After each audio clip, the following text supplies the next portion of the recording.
Praise the Lord. இன்றைய நாளுக்குரிய வேத வசனம் எரேமியா 20வது அதிகாரம் 11வது வசனம். கர்த்தரோ பயங்கரமான பராக்கிரமசாலியாய் என்னோடு இருக்கிறார். ஆகையால் என்னை துன்பப்படுத்துகிறவர்கள் மேற்கொள்ளாமல் இடறுவார்கள். தங்கள் காரியம் வாய்க்காதபடியால் மிகவும் வெட்கப்படுவார்கள்.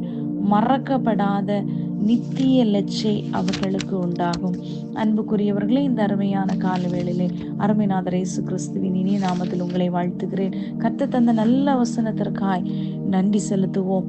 பாருங்கள், கர்த்தரோ பயங்கரமான பராக்கிரமசாலியா என்னோடு இருக்கிறார். நாம் இன்றைக்கு காலை வேளையிலே எதை குறித்து பயத்தோடு கலக்கத்தோடு பாடுகள் நிறைந்த வாழ்க்கையிலே சிந்தித்து கொண்டிருக்க அருமையான தாயே, தகப்பனே, சகோதரியே, கர்த்தர் உங்களை பார்த்து சொல்லுகிறார். நீங்கள் இந்த வார்த்தையை என்னோடு கர்த்தர் இருக்கிறார், என்னோடு கர்த்தர் பராக்கிரமசாலியா கூட இருக்கிறார் என்று நீங்கள் சொல்லி பாருங்கள். கர்த்தர் உங்களோடு கூட இருந்து வழி நடத்த வல்லமுள்ள தேவனாய் இருக்கிறார். பாருங்கள், அவர் நம்மோடு இருக்கும்போது நம்மை எதிர்த்து நிற்கிற எந்த சத்துருவாய் இருந்தாலும், இல்லை என்றால் உங்களை துன்பப்படுத்துகிறவர்களாய் இருந்தாலும், ஆகையால் தான் கர்த்தருடைய வேதம் சொல்லுகிறது, துன்பப்படுத்துகிறவர்களுக்காக ஜெபியுங்கள் என்று சொல்லப்படுது.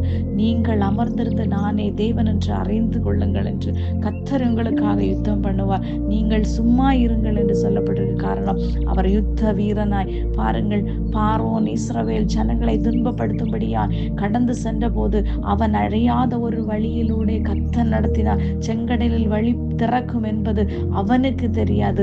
ஆனால் மோசேயை அழைத்த கர்த்தருக்கு அறியாத காரணம், வானத்தையும் பூமியும் படைத்த அவர் சகல வழிகளையும் நீயும் நானும் அறியாத அத்தனை வழிகளையும் அறிந்திருக்கிற தேவனாய் இருக்கிறார். ஆகையால் உங்களுக்கு எதிராக எதிர்பட்டிருக்கிற எந்த சத்துருவுக்கும் எதிராக கர்த்தர் எதிர்பட்டு சென்று கோணலான பாதைகளை செவ்வையாக்கி அவர் உங்களை விசாலத்திலே வைக்க வல்லமுள்ள தேவனாய் இருக்கிறார். பாருங்கள், அதற்கு அடுத்த வசனத்திலே சொல்லப்படுக, ஆனாலும் நீதிமானை சோதித்தறிந்து உள்ளந்தரியங்களை இருதயத்தை பார்க்கிற சேனைகளின் கர்த்தாவே, நீர் அவர்களுக்கு நீதியை சரிக்கட்டுகிறதை காண்பேனாக. பாருங்கள், அதுக்கு அடுத்த வார்த்தையிலே சொல்லப்படு, என் காரியத்தை உம்மிடத்தில் சாட்டி விட்டேன். காரணம், எல்லாவற்றையும் உங்க கையில தந்துட்டப்பா, இனி எனக்கு எந்த கவலையும் இல்லை. சத்துருக்களுக்கு கர்த்தர் நீதிக்கு சரி கட்டுவதை நாம் கண்களால் காண போகிறோம்.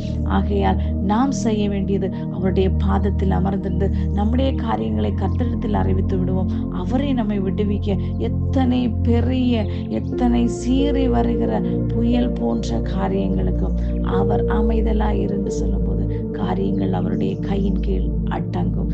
எல்லா முழங்காலும் முடங்கும், எல்லா நாவுகளும் அறிக்கையிடும் அவரே தெய்வம் என்று.